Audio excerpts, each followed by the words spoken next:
I don't care how many takes it takes. We're going to get this one right.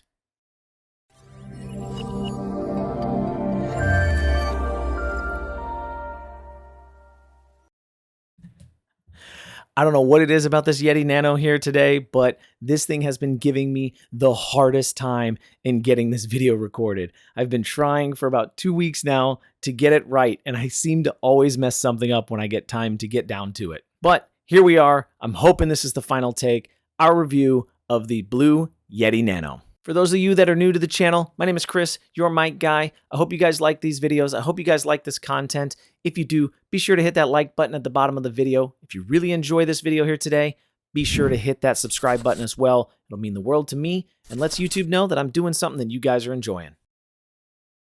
As we get started here today, let's talk about what you get with your Yeti Nano. Of course, you get your microphone. You will get your blue proprietary stand, very common to the Yeti lineup for those of you that are familiar with it. And you'll also get a micro USB cable. Speaking about the specifications of this Yeti Nano, it does have 2 proprietary blue capsules inside of it, one cardioid, one omnidirectional. It has a frequency response of 20 Hertz to 20,000 Hertz, a sensitivity of -37 dB, and a max SPL of 110 dB. For those that are interested, I will provide a link down to the technical documentation that Blue provides in the description of the video.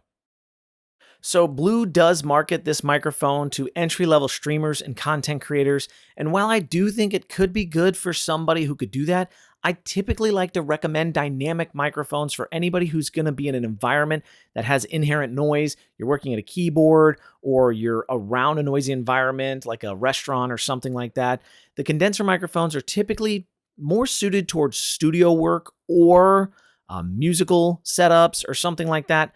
I don't want to say you can't use it. A lot of people use these for streaming today if you can set it up properly, but that's just my take on what the use case for these types of microphones are. In our Plosive Test here today, we will be challenging the Yeti Nano against raw audio there. We will use a cloth pop filter and a metal mesh pop filter to see what the differences between those 3 are. Peter picked lots of peppers from Paul's patch. Peter picked lots of peppers from Paul's patch. And Peter picked lots of peppers from Paul's patch. Now, I personally really like the metal mesh pop filter, guys. I just like the style of it, but I want you to take a second, pause the video, go down to the comments, and tell me which pop filter you like best, or if you even notice a difference between the raw audio and a pop filter being used. Because I favor this guy just because I think it looks cool, but I don't know if it actually makes a difference discerning between what you guys can hear and what I expect. And now we're going to do our polar pattern test here. I'm going to just start rotating the microphone around as I'm talking about it.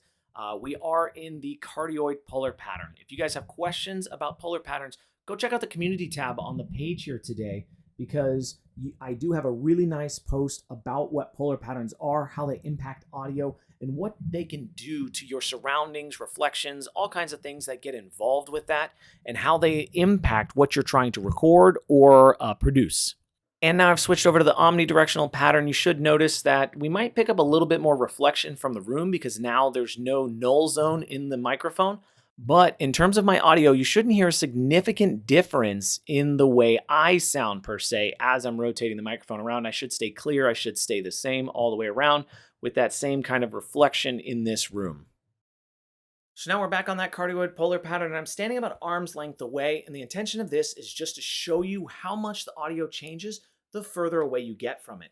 I just want to let you guys know that, as early content creators, as early producers of audio, you want to make sure that you have an opportunity to give the best sound that you can. So you want to make sure that you're as close to your microphone as you can. I typically like to say being about a fist's distance away. That way you have a good spacing. You're not popping every time you talk, but you're having an opportunity to get as much of the raw audio directly into the capsule as you want without inducing a ton of reflections.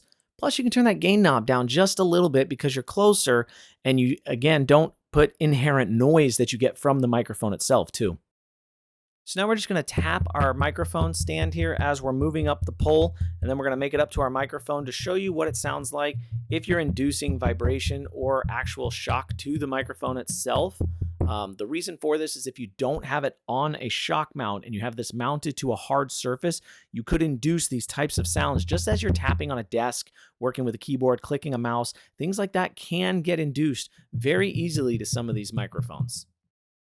And for the ambience test here, ambience, however you say that. I'm back within an arm's length distance again, and I'm going to clap 3 times here just to show you what this is going to sound like in an untreated space. I have very, very light sound absorption in the room here, so it's going to be pretty raw. It's going to be pretty saturated in terms of reflections and things like that.